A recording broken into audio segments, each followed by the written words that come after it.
Hello, sixth graders. I hope everyone's doing okay. Um, we're doing a little fun activity today, and we're going to learn something from it because you always learn something from it. So, this lesson will be called The Perfect Recipe. So, I want everyone to take out a piece of paper and a pencil or a pen, whichever you prefer. I will give you 10 seconds, okay? 10 seconds. That's all we got for the first part of this activity. In 10 seconds, you will write down the ingredients for your perfect hot dog. Okay? So just let me know when you're all ready. And we will do 10 seconds to write as fast as we can all the ingredients for the perfect hot dog. Okay? In 3, 2, 1, and go.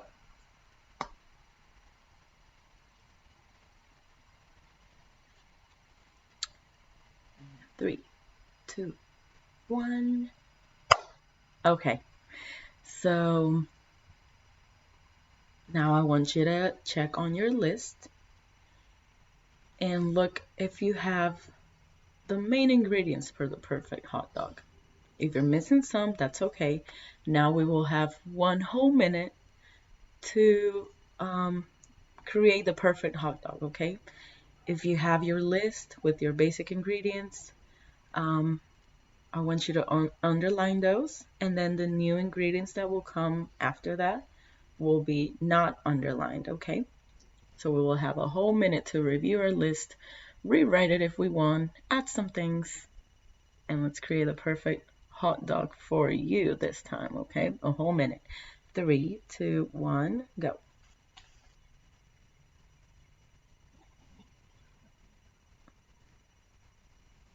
I want you to think about what we need to make the perfect hot dog. What ingredients are essential to make a hot dog in the first place, okay? And we have 30 seconds left.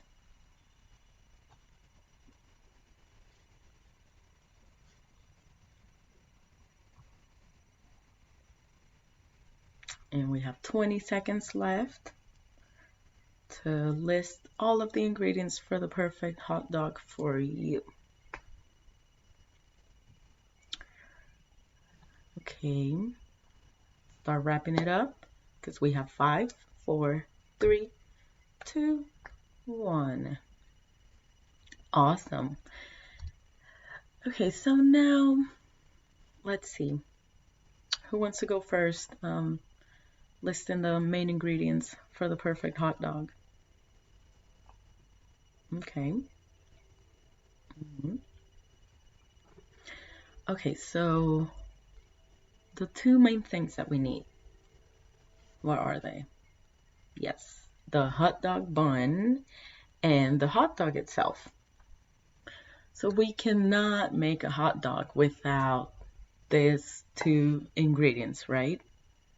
If we want to add something else to our perfect hot dog, if I like mayo, I like mustard, I like some relish, I like pickled onions, but that that makes my hot dog my perfect hot dog. But if I want to make a basic hot dog, then it needs to have a hot dog bun and a hot dog sausage for it to be considered a hot dog, right? Okay, so now let's do 2 more minutes to draw our perfect hot dog. Add all of the toppings that you want. If you like it just like that, then draw your hot dog like you want it. Ready, set, go.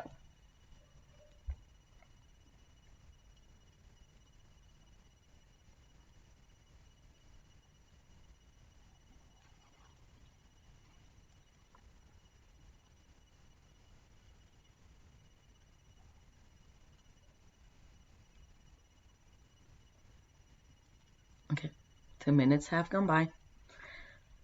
Um, okay, let me see all those drawings. Wow, that's really great hot dog. That looks very delicious. I'm getting hungry now. Okay, so why am I making you do this activity?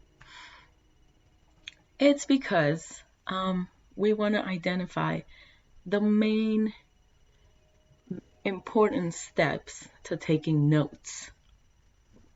I know this sounds very random, but taking notes and hot dogs are kind of similar, right?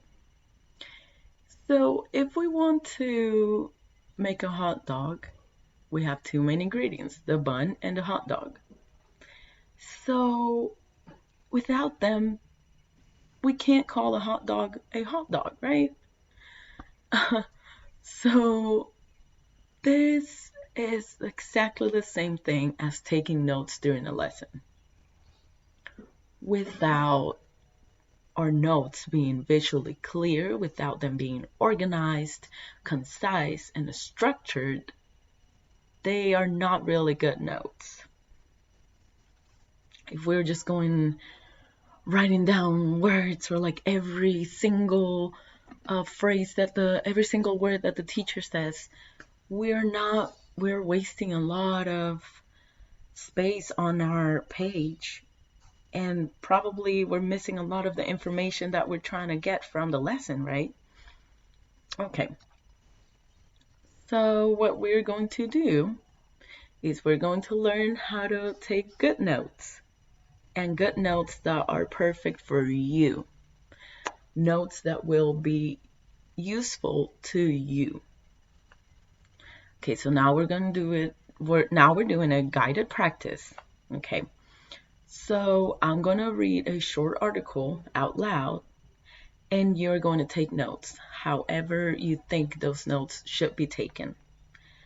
Try to get as much information as you can in that piece of paper, and then we will review it, okay? Okay, end of the activity of the guided practice. Okay, so what do we want our notes to reflect? We want our notes to have a heading, a subheading, and numbered lists. In these numbered lists, we can do keywords, we can do phrases. We're not going to write whole sentences. We're going to write the phrases that will let us, when we're later review the information, it's going to let us remember what we heard or what we learned during that lesson, okay? If I'm talking about the evolution of animals, if we're talking about evolution should be a key word. We will not write, I don't know, the father of evolution, Charles Darwin. If we want to learn about his biography, we will write Charles Darwin, born this year. His main study, this. Galapagos Islands. We'll remember them reviewing our information. Okay, so we talked about how he went to the Galapagos Islands to study evolution. Then you connect the dots. We will not be writing Charles Darwin was a scientist who went to the Galapagos Islands. That will take too much time, okay? And we want to make our notes visually attractive, if that's what works for us. If I won't remember the Galapagos Islands, maybe I will draw a little set of islands, and that will be forever in my head, in my mind, and I will remember that they were islands. Okay? Awesome. I would really like to encourage you to use colors too. colors to differentiate the headings from the subheadings and from the list. That will be really useful if we want to um, separate different topics as we're learning a lesson or several lessons in one class, okay? Now we're going to do our independent practice. We're going to go through, I'm going to teach a lesson, a short, very short lesson, and you will take notes. This time, taking into account all of those little tips that I've given you, okay? So let's go ahead and take those notes. I will start right now.